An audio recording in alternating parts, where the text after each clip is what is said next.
রহমতুল্লাহ।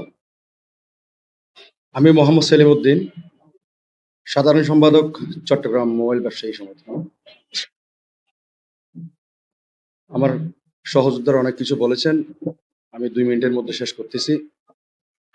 প্রথমত, আমাদের ডাক ও টেলিযোগাযোগ মন্ত্রণালয়ের সম্মানিত উপদেষ্টা ফয়সাল আহমেদ তৈয়ব যে আইনি এর সিস্টেমটা এস্টাবলিশ করতে যাচ্ছে, তাদের বক্তব্য হচ্ছে এটা জনবান্ধব,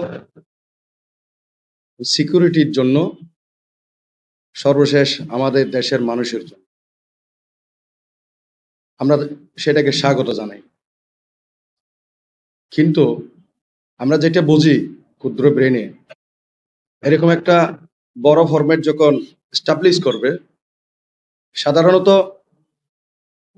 একটা জেলা ওয়াইজ, হয়তো মহানগর অথবা সর্বোচ্চ একটা ডিস্ট্রিক্ট পরীক্ষামূলক এনইআর সিস্টেমটা চালু করা উচিত ছিল। উনি সেটা করেন নাই। আগামী জাতীয় সংসদ নির্বাচনকে সামনে রেখে উনি খুব তড়িঘড়িতে এনইআর সিস্টেমটা চালু করতে যাচ্ছে। আমাদের প্রিয় প্রশাসনদেরকে আমাদের প্রতি লেলিয়ে দিয়ে আমরা বারে বারে অনুরোধ করেছি। আমরা ব্যবসায়ী, আমরা বিটিআরসি ভবন থেকে শুরু করে সচিবালয় পর্যন্ত অনেকবার আমাদের বৈঠক হয়েছে। আমার এই প্রশ্নটা ওনার কাছে রয়ে গেল যে এত তড়িঘড়িতে ওনার এনইএ সিস্টেমটা চালু করার কি দরকার ছিল? আর 35 দিন পরেই তো নির্বাচন, নতুন সরকার এসেই মানুষের কল্যাণে কাজ করবে, এনইএর সিস্টেমটা তারাই তো করতে পারে। সেটা একটি প্রশ্ন আমি রাখলাম আপনাদের মাধ্যমে। আর একটা কথা হলো, উনি এনইএর সিস্টেমটা চালু করতে গিয়ে ওনার বক্তব্যের মধ্যে বলা হয়েছে কিছু জটিলতা আছে, যেটা আমরা বক্তব্যের মধ্যে শুনেছি। প্রায় 4 কোটির মতন, 3,91,00,000 সামথিং সেম আইএমইআই নাম্বার দিয়ে মোবাইল হ্যান্ডসেট গুলো চলমান রয়েছে। আমি আজকে এই সংবাদ সম্মেলনের মাধ্যমে বলতে চাই, এই 3,91,00,000 সামথিং এই আইএমইআই নাম্বার গুলো মার্কিং করে সব মোবাইল ডিভাইস গুলো বন্ধ করা হবে। তখন প্রমাণিত হবে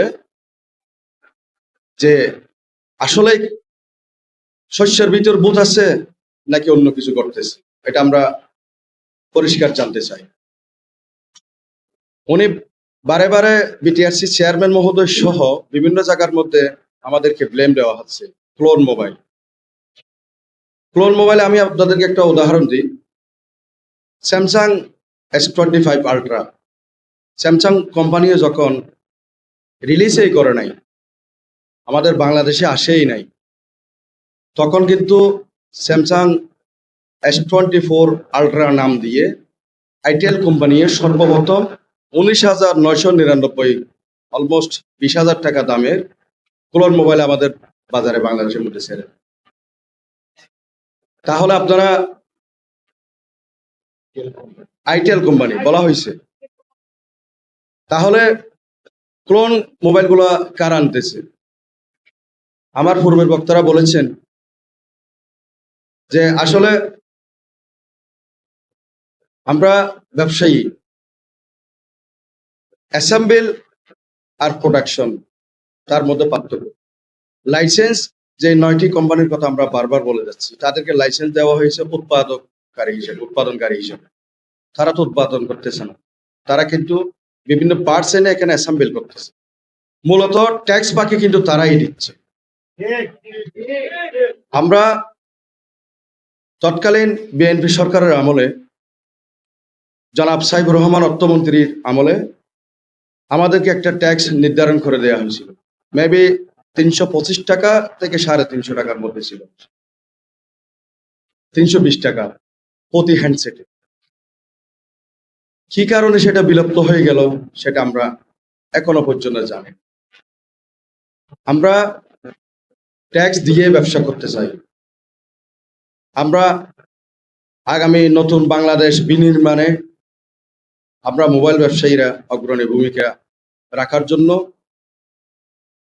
আমরা সরকারের দিকে চেয়ে আছি। আমাদের মাননীয় প্রধান উপদেষ্টা বারবার বক্তব্যের মধ্যে বলেছেন, তোমরা চাকরির পিছনে দৌড়াইও না, তোমরা উদ্যোক্তা হও। আজ বাংলাদেশের মধ্যে আমরা মোবাইল ব্যবসায়ীরা আমরা কত মানুষের কর্মসংস্থান তৈরি করেছি সেটা আপনারা একটু সংবাদকর্মীরা একটু খুঁজে নিয়েন।